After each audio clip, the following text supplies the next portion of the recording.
Inside.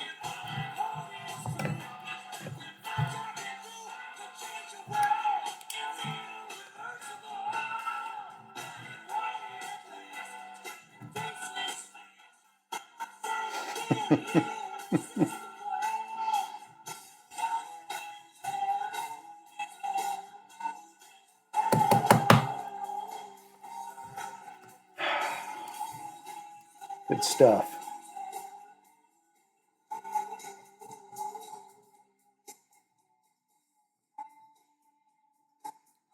What a fraud.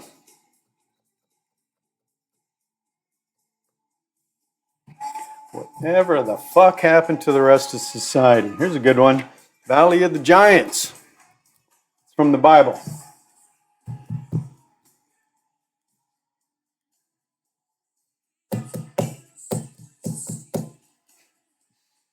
Nah.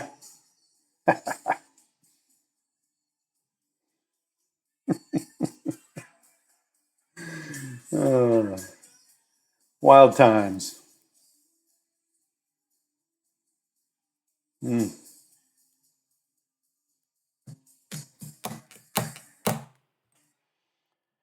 Oh, yeah. War is coming. I don't know about everybody else, but since the election of Trump, just something feels like maybe things are going to get pushed off a little bit. Like I've said over and over before, that if Trump gets in, I don't think he's going to be George Washington to completely eradicate all of this festering evil that has taken us over. But at a minimum, we'll get a bit of a reprieve from the complete insanity that's been unleashed on us, the last 4 years. And I'll take that. I'll take whatever we can get. Just more time to wake people up, more time to figure out how we can get out of this mess, and maybe more time to stop the lunatics from starting the war that they're ultimately trying to start. I mean, if you're paying attention, it's obvious. Ukraine, Israel, just in the internal strife, the civil war, the race war, we're just the most evil, this and that. So I posted this quite a while ago, and it just felt more imminent. I think it's coming. It's just a matter of when. But with the election of Trump and some of the things that some of the responses, maybe I'll do a video on that here soon. But he may not even make it in. They're going to try everything they can to keep him out. So we'll see. We'll see what happens. Anyway, here's the subject for today. This has been kind of rolling around my head for quite a while, and the more I research, the more I see, the more you begin to see the tentacles that are kind of connected below the surface, and a lot of stuff looks like just moves on the grand chessboard. And I've used that term quite a bit because a lot of what we see are moves on the grand chessboard. There's somebody behind the scenes orchestrating what looks like just the random fits and starts and whatever of the civil society. And my contention is that that's just not the case. Seems like I got to turn this down a little bit there. Hopefully that's a little better. And so there's this power structure behind it all. And if you're paying attention today, you can see it happening all the time. So many false flags, so much manipulation. You see the puppets, you see the moves, you just see it all. And that has, as I've done the research, I started looking back at all these events in the 20th century, and it's just, you start stacking them up, and it becomes fairly obvious, at least to me, that I think that a lot of the events that have gotten us to where we are over the last 100 years were moves on the grand chessboard, or at least some sort of manipulation or event that was orchestrated by a powerful group of people. Maybe they didn't have it as organized as they do today at the top, or maybe they did. And so what I decided to do, and this, how long this is going to be, it might need to be two episodes, but I decided to go back and just look at the first half of the 20th century and all of the things that happened and how they all tended to have an influence that sort of moved our culture, our economy, our politics down a certain direction. And that always tends to be in the benefit of this ruling class. So if it were just random stuff occasionally, things would go the way that made our country better. But all of these events, I think there's some hidden hand behind it. So what I want to do is create a video that just sort of said, here, look at all these, boom, boom, boom, boom, boom, boom, boom. And when you look at it all stacked in order, it becomes much more like, wow, in your face. Look at what they've done. That humanity's running around as though this is just how things are, and now we have to respond based on the propaganda we're hearing and what they're telling us we need to do, and all of that, when most of it has been a manipulation of society to follow their agenda. And that 50 years sort of built the foundation that created, and I may do another one, the next 50 years of the 20th century that has paved the way for where we are today, which is really at the doorsteps of Armageddon. And I think we all see that. And so hopefully we can do something to stop that. And again, it's about waking people up. So I'm going way back, and where I'm going to start, I'll bet, most people, myself included, hadn't thought about this ever, because it's just not discussed. And I don't know where I heard it. Maybe I was watching a video or something, or I read something when I was doing some research, and it was like, and the discussion was, so this first event that I'm going to discuss, or at least lead off this subject in, is it's going to sound obscure, but if you follow, you'll see the play that I think is potentially either happening here or became the framework for the play that they used in other events throughout history. And that is, the very first event here is the sudden death of McKinley's vice president. And that was Garrett Hobart. Never really knew who the guy was, never thought twice about him. But when I heard that he suddenly died as the VP, that immediately red flag. It's almost anymore whenever a celebrity or a politician or just when somebody dies, I'm looking for tentacles. I'm looking for dots to connect. And there's more, I think, than a lot of people realize. So I'm going to walk through this. So death of McKinley's VP. And I'm just going to and I'll do some reading here too, because I did some research, left some of it up. We're going to read through some of it, and I'm going to, as always, give my dialogue. So nothing really spectacular about this guy. But his death throughout 1899, Hobart suffered from fainting spells related to heart problems. He knew the end was coming and actually announced that he retired from public life in early November. On November 21st, 1899, he passed away at home in Paterson, New Jersey. Okay, so that history is saying he just had heart problems. He died. He was old. He died. Okay, all right.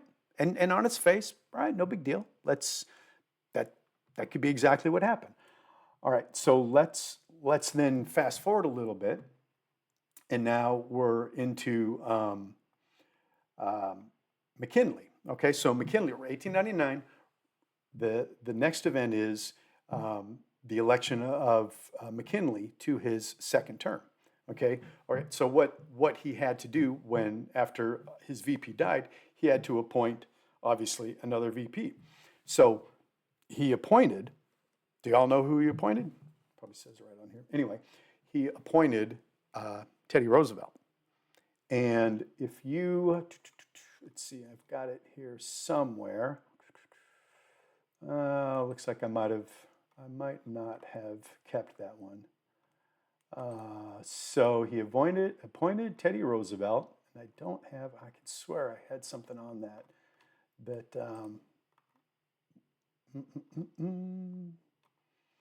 No, sorry. Nope, not there. All right, so what I apparently the tab I must have closed, or it's somewhere else down here. The statement was, Roosevelt was sent to be the VP by sort of the bosses in New York. And that right there, it's like, okay, so who are the bosses in New York? I mean, the ruling class, whether it's some of the big names or whatnot at that time, the money, right? And the way the article phrased it was, well, it was to get him out of their hair. Just go make him VP. Nah, I think they had greater plans. So he becomes VP of McKinley. McKinley runs for re-election. And now the thing about Teddy Roosevelt that may be an indicator that this was laying the groundwork for something to come, but nobody could really see it at the time because they're so incremental in the way they lay these tracks. And he was the first basically admitted progressive, right? So we had a progressive Republican and then the Democrats. So Teddy slides in as a VP, McKinley runs, he gets elected again, and there's a lot, I read some, but McKinley was apparently, well, let's just read through some of this. Beloved president of American history, even by those who didn't share his political beliefs, his legacy seems cemented as the man who turned the United States into a world power.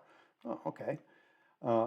His protective economic policies allowed the American industries that ruled the world throughout the 20th century to take root. And protective policies, he was a, well, I'll just read this, but was finally nominated in 1896 because of his support of tariffs. So he's a tariff guy. He's a protectionist guy and a tariff guy. When he ran for president, he said, I am a tariff man, standing on the tariff platform and the gold standard, important in an election that had become a referendum on it. So look at what's coming up today with the re-election of Trump. And what he did, some of in his first term. He was a tariff guy. And a lot of people today don't really know much about tariffs and the history of tariffs and how we use them in the U.S. to fund our government in the early days. And if you look at the time period, we're in, okay, 1896, he's a tariff guy. Let's just keep going through this a little bit.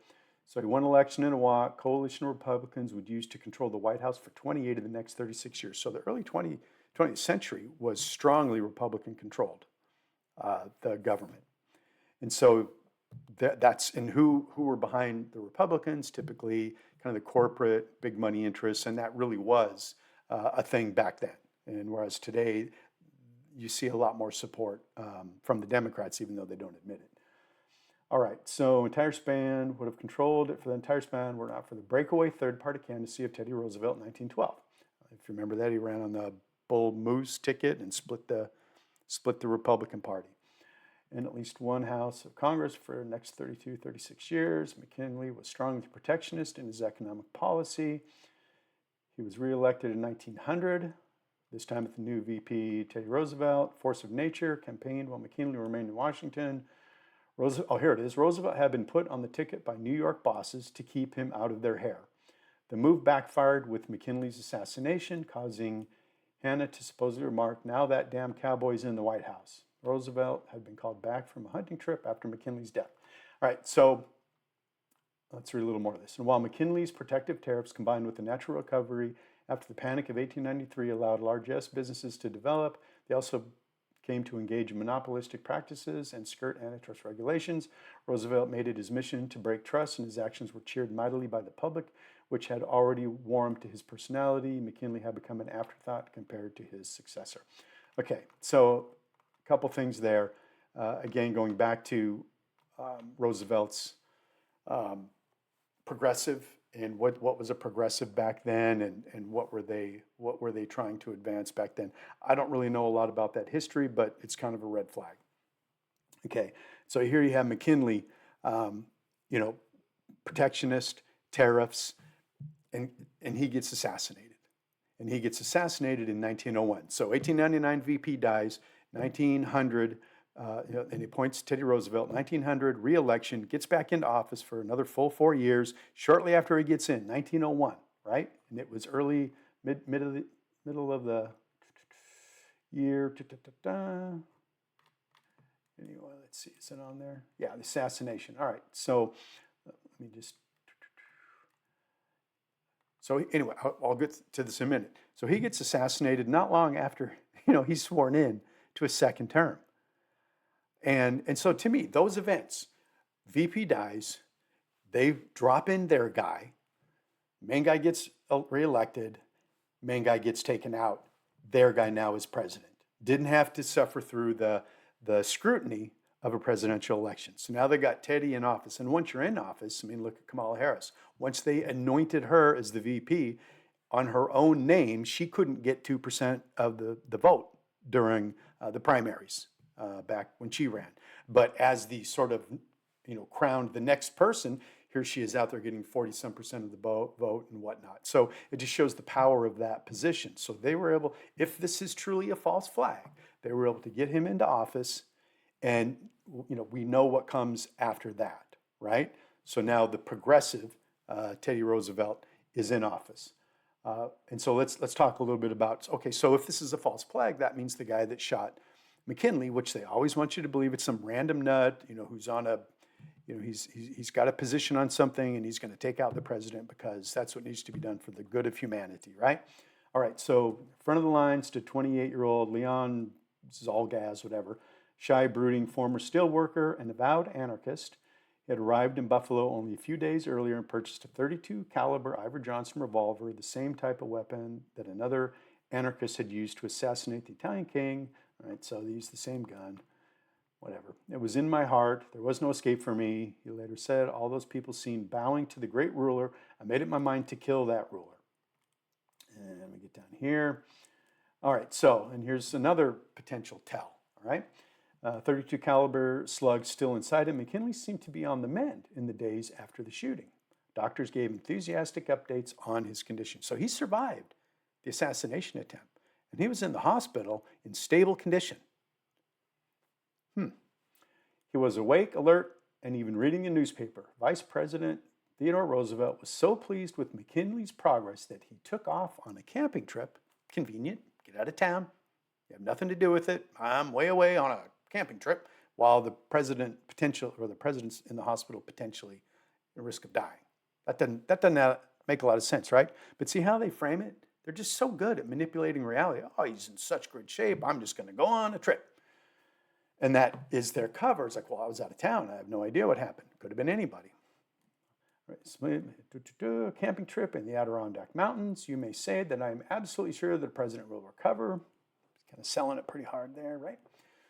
All right, McKinley's condition had become increasingly desperate. Gangrene had formed on the walls of the president's stomach and brought on a severe case of blood poisoning. In a matter of hours, he grew weak and began to lose consciousness. At 2:15 a.m. on September 14th, he died with his wife by his side. Now, that may be exactly what happened.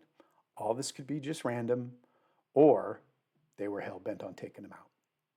And they knew to get Teddy out of town so that he couldn't be implicated in any sort of a subversive plot. Kind of reminds me of the story of the Seth Rich assassination. From what I've understood and read, after he was shot, 2 o'clock in the morning by a couple of MS-13, hitmen basically for the Democrat Party. Apparently he was still alive in the hospital. And his injuries were not life-threatening. And there was some stuff, somebody went in or something. I mean, there's a story there. And then he later died. So this sounds kind of similar to that. Now, again, I recognize all this stuff. I don't know what happened. You don't know what happened. We weren't there. This is just the way history is written. But how much of history is written that is just a complete fabrication? We already know we can't trust this system. They lie all the time. So they're not about to admit anything like this. And there were some powerful people back then that were not against doing stuff like this. So it's very possible that was the play. All right, we got to get our man Roosevelt into office. We're going to slip him in, take out the main guy. Now Teddy's there. He fulfilled the term, and now he's the guy that's doing their bidding. All right, let's go a little bit more on the guy that shot him. Just who is this guy? Where did they find this fall guy? Right? A Michigan native said he had pulled the trigger out of a desire to contribute to the anarchist cause. I don't believe in the Republican form of government, and I don't believe we should have any rulers. He said in his confession, it is right to kill them. It's only nominally connected to the American anarchist movement. Certain groups had even suspected him of being a police spy. So there's another tell, a police spy. When these guys get compromised, they become, part of the system. So we all know what that looks like. All right, so if he's a police spy, then they set him up, they frame him, they do whatever, they threaten him, they say, you're going to go do this, and here's your cover story, and he goes out and does it. And I don't know. I mean, there's several things here that look suspicious and like covers for other things similar to this. Oh, he's executed by electric chair in New York, prison. I killed the president for the good of the laboring people. The good people, he said in the moments before the sentence was carried out. I am not sorry for my crime. Spoken like a good communist. So, all right, so that is, that's that event. And so that covers, a few years and he gets, Teddy Roosevelt's into office, and McKinley's assassinated. And so my comments to that was Roosevelt one of the first controlled presidents that the cabal of the time helped install by making these moves? And maybe not. The Lincoln assassination, I haven't researched any of that, but from what little I've heard, there's probably, he was certainly assassinated. It wasn't just a random. He was assassinated by a controlling power group. And so it's not like they've never done that before. And it comes up again here shortly. All right. So the one thing that got my attention about that was about Teddy Roosevelt being president. It says, Teddy Roosevelt signs into law the bill creating the National Monetary Commission. The commission was created to stabilize the monetary system in response to the Panic of 1897. Okay, and so this was in 1908. And so what I'm leading up to is all of these moves so far, getting Teddy in, and some of the legislation that was happening at the time to address the monetary system is what helped pave the way for the Federal Reserve. So I think this was potentially a 20, 30-year play. 15, 20-year play. All right, as we'll cover some of that here next. Okay, so then the next event, the meeting at Jekyll Island, and we now know that that was where the ruling elite bankers met to discuss the creation of the Federal Reserve. And there's not, I mean, we all know what that is. We all know what it did, what it signified. I'm not gonna read everything on every single one of these events. It's a marker. We know that meeting was to advance the agenda of the ruling class by establishing a Federal Reserve. That wasn't for the better of the American people. It was to get their hooks in us so that they can make a lot of money. And they used the guise of the stabilization of the monetary system. And perhaps it has done some good. I'm no expert. I'm no economist. To stabilize the monetary system, but we all know the destructive factors that have come to fruition. Yeah, maybe it stabilized the monetary system, but we're $36 trillion in debt. We're paying billions, trillions. What is it? What is the service on the national debt? Is like a trillion, trillion and a half, 1.2 trillion a year. And so, as outrageous as that sounds, think about whose pockets we're putting that money into. And it's just a small handful of people, these families, trillions of dollars. And that's just one country. So yeah, they really got their hooks in us. All right, so meeting at Jekyll Island. And so they're making their plans. They're laying the groundwork. And so what's the next thing that happened? Thinking of the Titanic. And who was on the Titanic? Let's see, there was, apparently Rockefeller was supposed to be on that cruise, from what I've read, pulled out at the last minute. I could see the manipulation of that. Oh, come on, guys, we're all going. Let's go. And then at the last second, I got something come up, I can't go. But you guys go ahead, have fun. And I believe, Astor, Strauss, and Guggenheim were on board, and they were all against the establishment of the Federal Reserve. You got to remember, back at that time, the conversation in the culture, not just the politicians, there was a strong undertow of conversation about tariffs versus protectionists versus monetary systems. I mean, we were still new enough as a country and going through the development of the banking systems and the various tries that we'd already implemented to establish a consistent banking system. And when it had been brought up earlier and it was soundly defeated, and I think I'll get into that here shortly. So sinking the Titanic, I don't think that just is what it is. We don't need to cover anything on that, all right? So we got that. We got the meeting at Jekyll Island, sinking the Titanic, and then all of a sudden in 1913, now that these guys are out of the way, Strauss and Guggenheim and what's his name, Astor, all of a sudden, the Federal Reserve, December 23rd, 1930, and it was like Christmas Eve or something, and there was hardly anybody in Congress, and they ran this thing through, okay? So it was enacted, Federal Reserve established in response to a series of financial panics, particularly the Panic of 1907, to provide central control of the monetary system and alleviate financial crisis. So, that to me, it just shows that these are plays, right? These are plays. They're putting in place year after year after year. They're not random, and there's always a good reason for it. And so, they've got the Federal Reserve created. So now that they got the Federal Reserve created, what can they do? Establish the income tax. And here's the thing. This may be why McKinley was taken out. They wanted to shift from a tariff monetary system to fund the government to the income tax. Tariffs are a threat to the income tax. Tariffs enrich the country. We take money from other countries and bring that into our coffers, and that benefits everybody.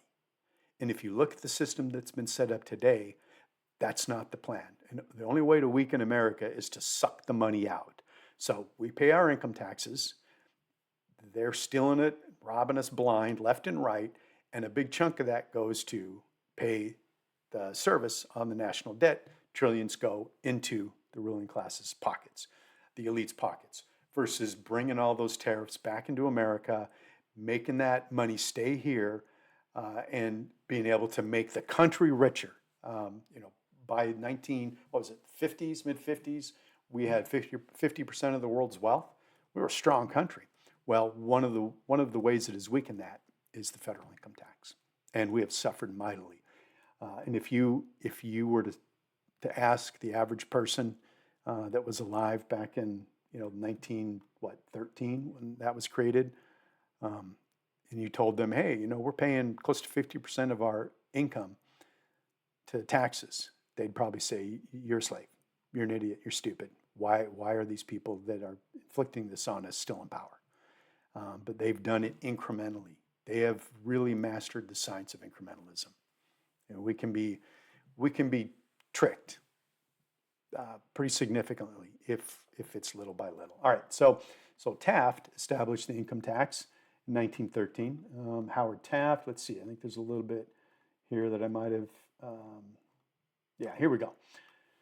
It explains some of the ideology. Taft was concerned that rambunctious lawmakers in both parties, because they're saying here that Taft was really not for the income tax, but he knew that there were strong forces in the progressive side of the Republican Party for it. And so he had to figure out how to appease that side. And so he sort of reluctantly agreed to it over time. So he was concerned that rambunctious lawmakers in both parties would push ahead with plans for a new income tax, ignoring the court's 1895 decision that such a tax, at least previously conceived, was unconstitutional. See, Supreme Court said, no, you can't do this. It's unconstitutional. Taft believed that enacting such a tax could damage the court's authority. A debate raged anew in Congress with Democrats and progressive Republicans. Basically, a progressive Republican is just a Democrat. We all know now that half the Republican Party are Democrats. Those are progressives. And they were doing it 100 years ago. So if you think that, they're not that entrenched, they're extremely entrenched and have been for a long time. That's what I mean. Teddy Roosevelt, progressives. That to me signaled the beginning of this sort of compromise of what the Republican Party stood for. All right, both House and Senate remained strongly against the idea. Comes railing back. GOP leaders, we're against it. While support for the income tax skewed Democratic, of course, commies, there were a reasonably large number of Republicans who supported the levy too, Thorndike says. And those are probably the progressives that had already either been Democrats and they agreed to run as Republicans, or they were Republicans who were kind of squishy and they got bribed, blackmailed, paid off, whatever. That was the beginning of the end for the Republican Party. And we see the fruit of that today, how feckless and pathetic they are. All right, Taft had been elected in part because people saw him as continuing the progressive reforms that Roosevelt had started, but he wasn't a big fan of making Americans pay personal income tax as a way of permanently restraining great wealth. And see how they're making it sound like everybody wanted the progressives? They wanted the progressive way. And so I don't know what all that, the history is behind that, or was it just clever propaganda? where they began to sort of socially engineer the masses away from sort of the traditional republicanism that America was up to that point. And people started buying it because they made it sound really good, which we'll see more coming up here when it comes to FDR. Taft had been elected in part because he saw him as continuing the progressive reform. Wasn't a big fan of Americans paying personal income tax as a way of permanently restraining great wealth. And so, yeah, there were some big robber barons back then. But he was aware that it had broad support in both parties, again, the progressives. Taft saw personal income tax as a political move that would help him to get Congress to get the tax on businesses that he needed to replace tariff revenue. So he thought he was making a compromise, and he would still get the tariff revenue that would help continue to make the country strong and not as reliant on an income tax, which would help the income tax rate stay lower. Kind of foolish on his part, wasn't it, in retrospect? Taft's goals with the federal income tax were tariff and corporate tax reform. Celia says, but political horse trading and an increasingly progressive nation gave us something quite different. Were we an increasingly progressive nation, or were we being bullhorned by propaganda? And they used fake polls and just said that in the mainstream media because they wanted the direction of us to go, just like they do today. So you see this stuff, it's just manipulation. To get and so in a matter of 20 years, now who knows how much conversation there was before the 20th century about income tax versus these other policies, the more tariff and republicanism policies. But you see the progressive agenda showing up here quite a bit. All right, to get what he needed, Taft had to figure a way around the Supreme Court. Otherwise, Taft feared that Congress would simply pass another tax bill and be batted down by the justices. He came up with an ingenious solution. Yeah, these guys are smart. They got a room full of, they got think tanks coming up with ideas on how to hoodwink us into their agenda. Combining tariff reduction legislation, and why tariff reduction? Why would we want to reduce tariffs? With a constitutional amendment authorizing the federal government to collect income tax, which the court wouldn't be able to overturn. Man, they just trick people. Even back then, where people, I think, were a little bit more aware of politics, day-to-day politics, they still got tricked by this, to the point of where they were able to pass a constitutional amendment legalizing taxation, which to me, taxation is theft. Give me my money. I'm 100% against income tax, 1,000%. And hearing talk that, Trump is talking about, shutting down the Federal Reserve, that's great talk. If we see any of this, I'll be pleasantly surprised. But it would be a transformative move in American history if somebody would come along and actually take this on. And that's what it would be, taking on this existing power structure, saying, no, America's done, and completely detaching from it because it's the leech that's sucking the life out of this country. And so if Trump can do the things that he said on his 10-point plan, okay, maybe he is more George Washington than Ronald Reagan. I'll take Ronald Reagan. It's better than what Kamala would have done, but it's still not going to stop the road to hell that we're on. All right, some conservative opponents of the tax in Congress actually went along with Taft's idea, apparently because they thought it would be dead on arrival. Now, is any of this even true? It's just, were they really that gullible? In July 1909, Congress passed the 16th Amendment to the Constitution. To the shock of conservatives, the amendment was approved by enough state legislators, so by February 1913, U.S. Secretary of State Philander Knox certified the amendment's adoption. Not long after that, Congress enacted a federal income tax. Taft's plan succeeded perhaps too well from the perspective of many conservatives, Thorndike says. And I could just see that. I could just see the Republicans in Congress today going, oh, yeah, we voted for it because that's got no way of passing. Yeah, right, yeah. And then when it passes, like, oh, we didn't think it would pass. I could just see them saying that because they knew all along it probably would, but that kind of gives them cover to say that, they're against it, but they're going to vote for it anyway. Well, that's stupid. If you're against it, you're against it. Vote against it. But they didn't. So, yeah. Okay, so that's that one. All right, so now we had the Federal Reserve, now we got the income tax, and they're just rolling right through this stuff. 1913, the Federal Reserve, 1913, the income tax. What happens in 1914? We go off to war. Just wasting no time. And they needed these, God, they're very deliberate. These are moves on a chessboard. They didn't go to war before the federal income tax and the Federal Reserve. No. They knew they wanted these things in place so they could fund these wars. And they wanted lots of money to fund it. And got it in place, got the tax in place, and they were able to do like a special tax, wartime tax and all that, so they could fund their military adventurism and pay off the big fat cats with all that money that needs to be spent. It's just all the same stuff, folks. Just all the same crap. And these are not random. These are connected events, deliberately enacted and influenced by the ruling class then, that is the ruling class now. And they just screw us at every turn. And people are gullible and we just go along with it. And it's just, man, more people need to wake up and stop falling for this. And I think that's happening. When you look at Ukraine, they tried several false flags to drag us in deeper, right?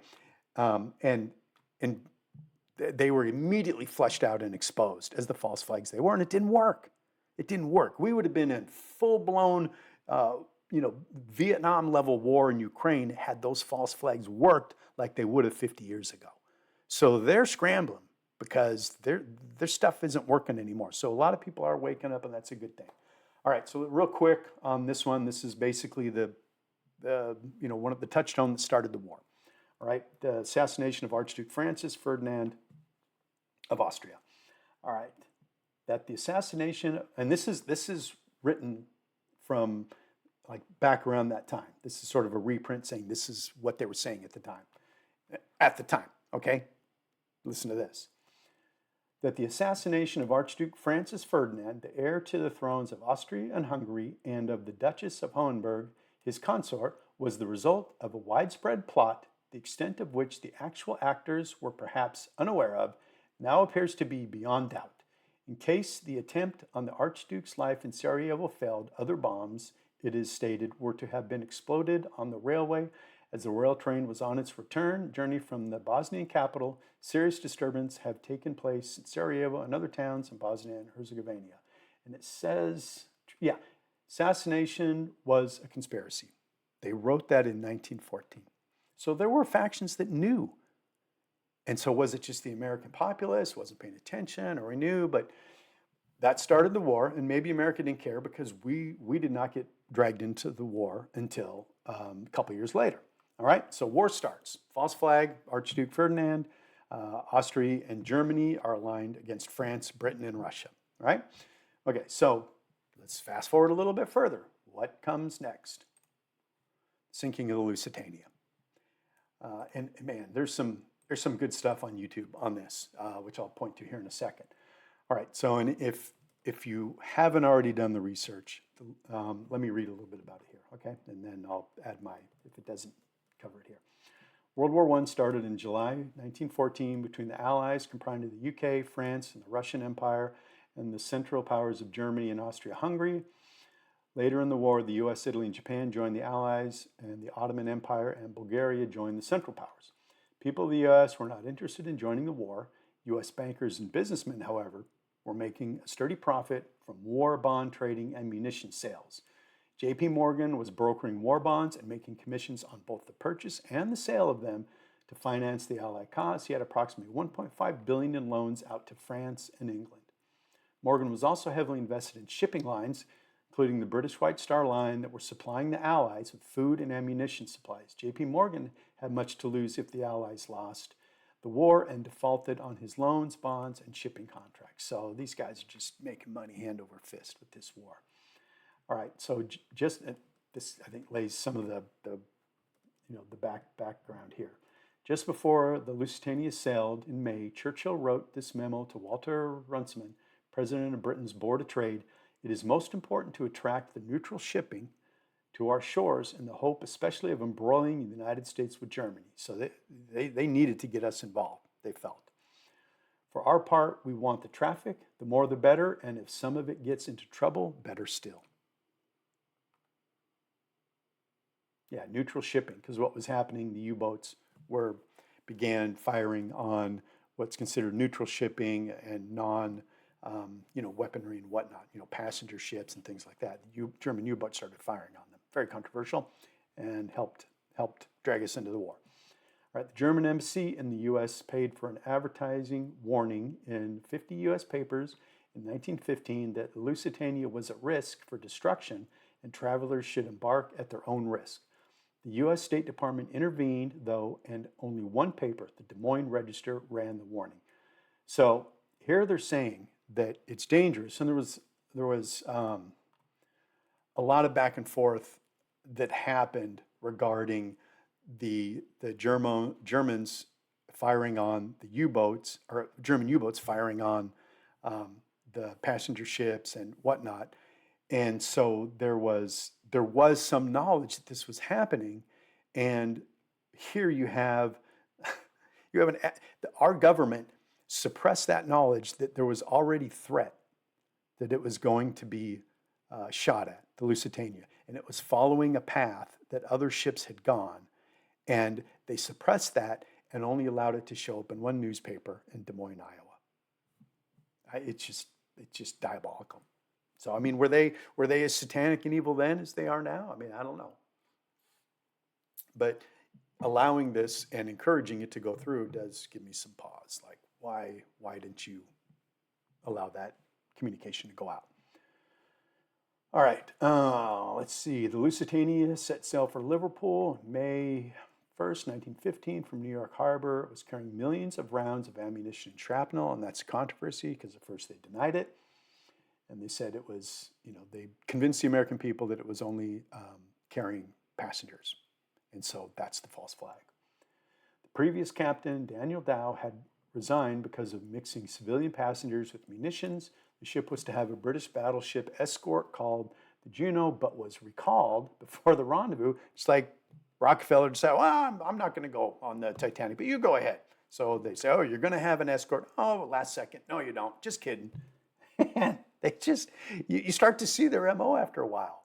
They're just manipulators, and they're good at doing it. They're good at manipulating people and large groups of people and whole societies into their agenda. It's just crazy.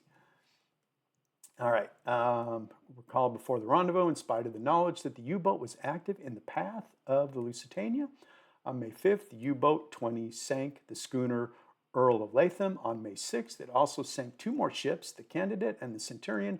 All of these sinkings occurred directly in Lusitania's course.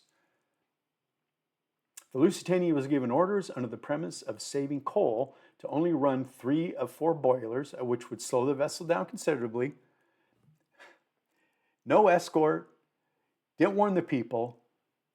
Ships are being sunk on that same path, and we're slowing it down. This is so obvious that it's not just random stuff. Oh, slow it down. We got to conserve fuel. It's so obvious. The only warning Lusitania received was the general submarines active off south coast of Ireland. Submarine, very benign. At about 2:10 p.m. on May 7th, which is just, day after the last one and the day before that, the Lusitania was hit with a torpedo that had been fired by U-20, same boat, same U-boat that had fired on the other ships. Immediately following the explosion, a second explosion occurred, the ammo. So they hit it right where the ammo was. It's like they knew where it was. The ship sunk in 18 minutes. There were almost 2,000 people on board, of which 1,200 died, including 128 Americans. Captain William Turner was blamed by the Admiralty in an official board of trade inquiry held by Lord Mercy. So we're going to blame it on the captain. Man, these guys are good. Oh, man. They considered politically expedient that Captain Turner, the master of the Lusitania, be most prominently blamed for the disaster. Winston Churchill's response to the report given to Mercy was fully concur. We shall pursue the captain without check. So they're just, just hang him out to dry. Just hang him. What was the captain going to do? It's just unbelievable. A little bit more here. Okay. The sinking of the Lusitania was a clear false flag perpetrated by Winston Churchill and the British Admiralty to draw America into the war. The blame should have been placed on Churchill's orders and not the German government. It was probably no coincidence that the ship was owned by J.P. Morgan's competition in shipping. The Lusitania sinking did not immediately draw the U.S. into war. However, it was almost 2 years later that the U.S. finally joined the war. So yeah, it's not like we just said, that's it, and the next day signed up for the war. So there were other factors that had to take place here to finally get us in. For whatever reason, they felt like that wasn't enough. Actually, I'm quite surprised. The U.S. has a big share of the blame as well. Colonel Edward M. House, who was Woodrow Wilson's right-hand advisor, was in Europe trying to test the waters on how to get the U.S. into the war. Trying to get the U.S. into the war, not how to keep us out. How can we get us into the war with making it look like, we're really not warmongers?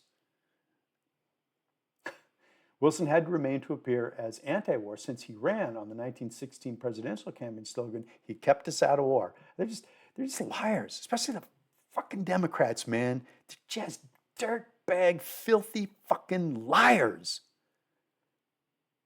Wilson was no different. Man.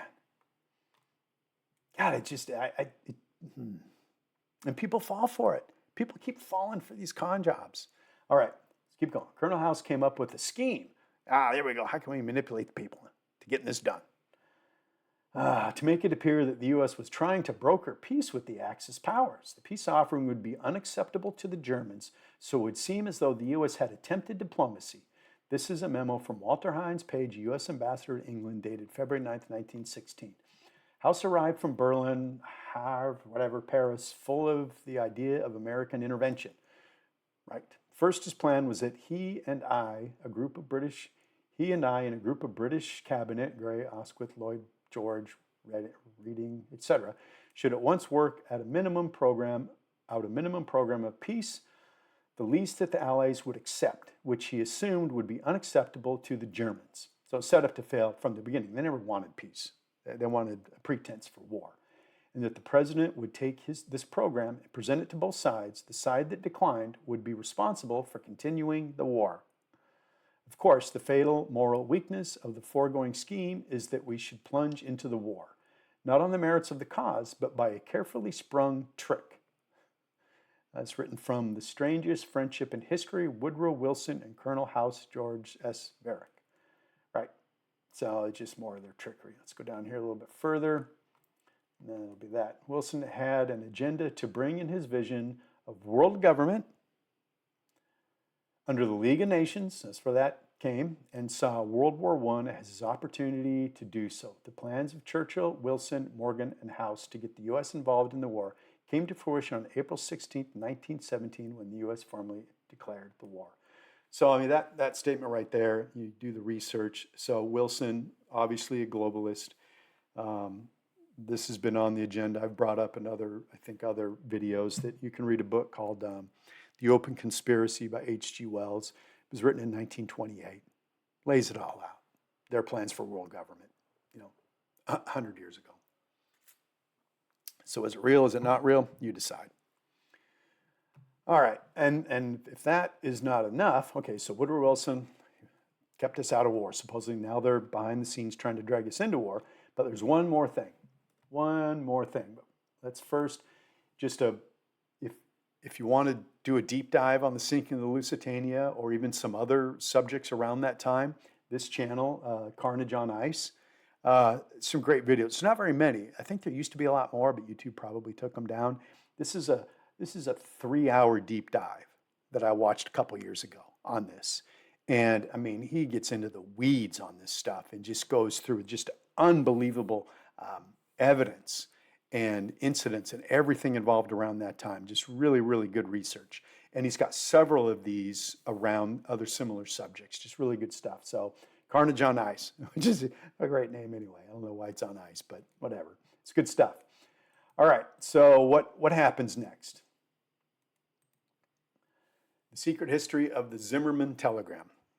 Some of you who have done the research probably know what this is, so you know what I'm referring to, but this was the linchpin.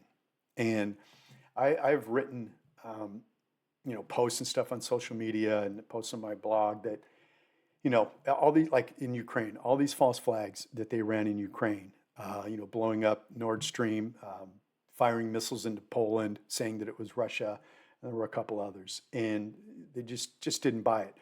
and I wrote at the time, it's like they're going to keep doing these false flags until they get one that just smacks everybody. And there's this collective, that's it, we've had it. We have to go into Russia. We have to stop Russia. And all the while, it will be a false flag. Now, they, to their credit, maybe they realized the false flags weren't going to work, and they haven't done that, at least not yet. But that was what I fully expected because they're hell-bent on getting their way, and they won't stop till they get it. Okay, so similar back here to help get into World War I was another play on the Grand Chessboard called the Zimmerman Memo. And I'll just give you some of the background on that if you haven't researched that before. All right, so United States, let's see, watching by the sidelines, isolationist sentiment remained high. We don't want to be involved. President Woodrow Wilson had only recently won re-election using the slogan, he kept us out of war. But the sinking of the ocean liner RMS Lusitania and other submarine attacks in the Atlantic had helped rally pro-war factions. All right, let's see. No one in the United States knew it at the time, but before declaring unrestricted submarine warfare, the Germans had also set a now infamous diplomatic scheme in motion. So the Germans were trying really hard to drag us into war. January 1917, German Foreign Secretary Arthur Zimmermann dispatched a secret letter to Heinrich von Eckart, the German minister to Mexico. Wow, what Mexico? What does Mexico have to do with any of this? The note informed Eckart that if the United States entered the war on the side of the Allies, he was to begin back-channel negotiations to strike up a military partnership with the Mexicans. In exchange for launching an attack on the United States, Mexico would be free to annex a chunk of the American Southwest. It's like, oh man. Okay, we shall endeavor, it's not succeeding. We make Mexico a proposal of alliance on the following basis. Make war together, make peace together. Generous financial support and an understanding on our part that Mexico is to reconquer the lost territory in Texas, New Mexico, and Arizona. I like them apples. So on January 16, 1917, Zimmermann's office handed their coded telegram off to the U.S. Embassy to Germany. James Gerard. Oblivious to its content, he dutifully wired it to Copenhagen. From there, it was transmitted to London and then to the German embassy in Washington, D.C. By January 19th, Eckart had received it in Mexico City. The United States had unwittingly helped deliver a message that posed a grave threat to its own security, yet the Zimmermann telegram didn't cross the Atlantic undetected. Unbeknownst to the Americans, British intelligence had been secretly tapping into the U.S. State Department's transatlantic cables since early in the war. When the Zimmermann telegram was transmitted, it was easily snatched up by the Admiralty's Room 40, an office of cryptographers, mathematicians, and language experts who specialized in cracking German codes.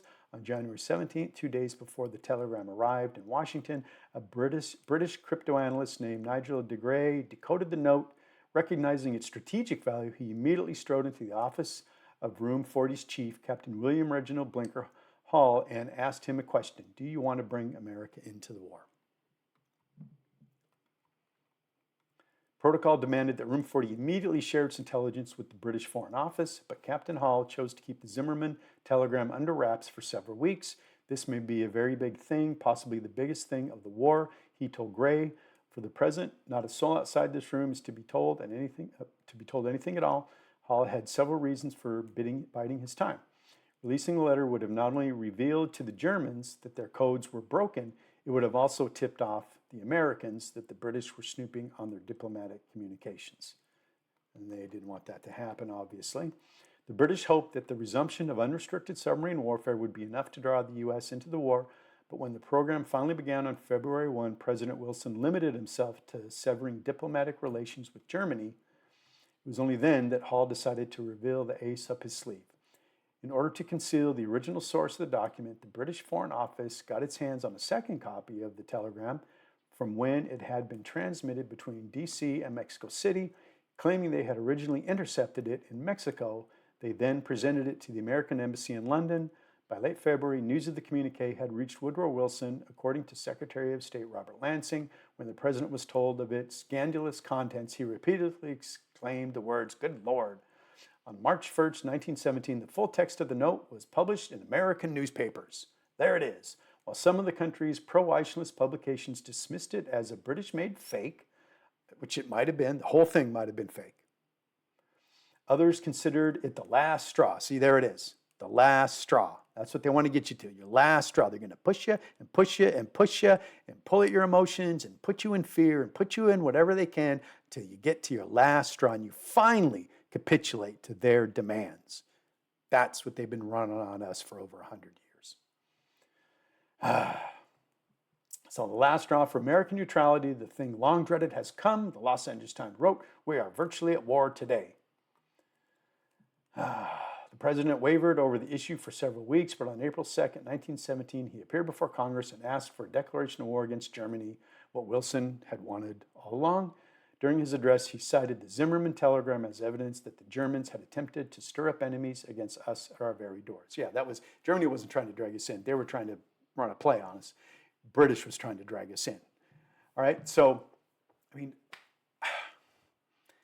false flag. I mean, this is, hopefully people understand that when wars start, the aggressor has usually gone through great lengths to make their actions look justified. And that's where we get all these false flags and all this crap that we keep being manipulated by. All right, so I'm gonna pause for a second and then I'm gonna continue this on. I know we've been going for a while. We've still got quite a bit to go, so I thought I would cut this into two pieces. So I'm gonna say goodbye on this one. I got more to say, but pick it up on the next one. I'm just gonna hit pause here for a minute, then I'm gonna start right back up. But I'll post these two, maybe back to back, maybe not. It just depends. But hopefully you'll stick around for part two. All right, so hope to see you then. Later.